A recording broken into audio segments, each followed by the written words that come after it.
So one of the most feared scenarios in a job interview is that you will get stuck. And I'm talking here about the non-technical questions. And in today's video, I'm going to give you some of the more interesting scenarios that I found to be the root cause of this problem. And the first scenario, and probably the most common one, unfortunately, is that you simply started to prepare for that interview the day before. And it should come as no surprise that behavioral interviewing is not learnable in one day. Like there are universities for this, so there's entire 6 months to 1 year courses just to learn behavioral interviewing. So this is one of the main reasons. The second reason here for which you might get stuck in a job interview is because you simply memorized answers to questions. So the scenario is quite standard. You find some questions that you believe they are most likely going to ask you during the job interview, and you start writing down answers. You spend a couple of days writing down those answers, and 2 or 3 days before the interview, start memorizing those answers.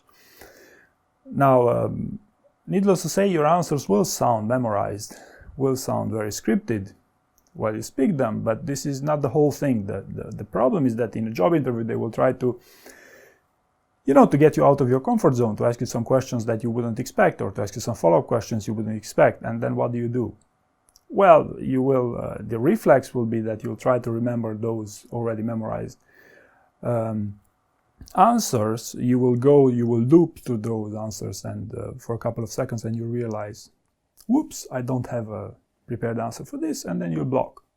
So this is why it's a very bad idea to memorize answers to questions for job interviews. Well, instead you could, have some bullet points that you could, eventually keep in mind that you would like to go over while answering that question, but that's a very different approach, right? The third reason is kind of related with the second one. That is, you simply templated too much your preparation process. Like, even if you wouldn't memorize things, but you templated your answers to an extent that that you prepare for some specific scenarios, and then they would get you into another scenario, you would also have a tendency to block. Like, for example, if you prepare for questions such as, tell me about the time when you failed, or what's your strength, what's your weakness, how do you use data to develop a strategy, and I ask you a time when you came up with a simple solution to a complex problem, that's, that question comes right out of nowhere. You cannot really understand why they ask you the question in the first place, because you haven't prepared the scenario. So by templating the types of questions that you prepare for, and by really over-templating the process, the preparation process, there's also this danger of, getting a question from a category that you haven't prepared for, right? So this is why it's always a good idea to diversify and, focus on diversifying this and on your strengths, and try to also train yourself to spontaneously come up with answers to whatever questions they throw at you, because there are many types of questions, many possible options for these things. The next cause for which you might not actually be able to answer a question is actually also linked with the previous one, that you did not really go through some list with diverse types of questions. In other words, you didn't, for example, I have lists with the most commonly asked questions during job interviews. So those are specifically designed so that they give you a broad spectrum of the types of questions you might expect. And it's meant to be, to push a bit your limits, to get you out of your comfort zone before the actual interview. So, you literally understand the types of scenarios that might come up during the interview, and, to get you unexpected questions.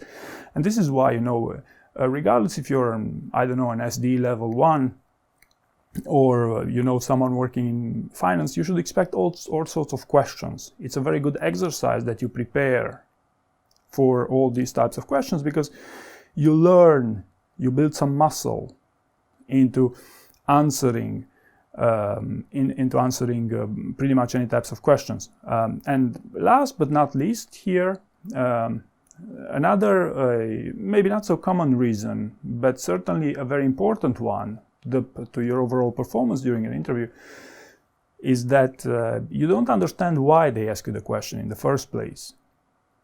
So, for example, if I'd ask you, tell me about the time when you're 75% through a project and had to pivot strategy to ensure its successful completion, not many people understand that this is actually I'm interested in your ability to deliver results here.